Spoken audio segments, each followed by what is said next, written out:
रहस्यमय जगन्नाथ जी की कहानी। बहुत समय पहले की बात है। ओडिशा के पुरी में स्थित जगन्नाथ जी के मंदिर में एक अजीब घटना घटी। एक रात जब सभी पुजारियों और भक्तों के सोने का समय था, मंदिर में अचानक एक रहस्यमय प्रकाश दिखाई देने लगा। यह प्रकाश इतना तेज था कि मंदिर का आंगन दिन की तरह रोशन हो गया। पुजारियों ने इसे समझने की कोशिश की, लेकिन वे सब चकरा गए। यह कोई साधारण प्रकाश नहीं था, बल्कि ऐसा लगता था जैसे भगवान स्वयं अपने रूप में प्रकट हो रहे हों। अगले दिन मंदिर के पुरानी दीवारों से एक अजीब आवाजें आने लगी। यह आवाजें बड़बड़ाते हुए मंत्रों जैसी थीं, जिनमें जगन्नाथ जी के दिव्य आदेश सुनाई दे रहे थे। पुजारियों ने देखा कि भगवान जगन्नाथ के रथ में एक रहस्यमय चिन्ह उकेरा गया था, जिसे पहले कभी नहीं देखा गया था। यह चिन्ह एक अदृश्य शक्ति की उपस्थिति का प्रतीक था। एक दिन रात को एक युवा भक्त नामक अर्जुन, जो मंदिर के पास ही रहता था, ने सपना देखा कि भगवान जगन्नाथ उन्हें बुला रहे हैं। भगवान ने अर्जुन से कहा, कल सुबह रथ यात्रा के समय रथ को मेरे आदेश के अनुसार ले जाना, लेकिन ध्यान रखना, जो भी पहला व्यक्ति रथ के साथ आएगा उसे मेरी असली शक्ति का एहसास होगा।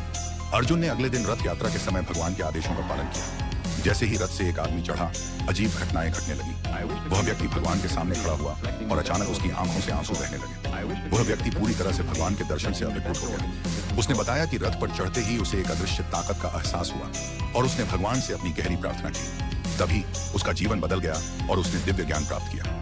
इस घटना के बाद यह माना जाने लगा कि भगवान जगन्नाथ की शक्तियां केवल भक्ति और विश्वास के माध्यम से ही प्रकट होती हैं।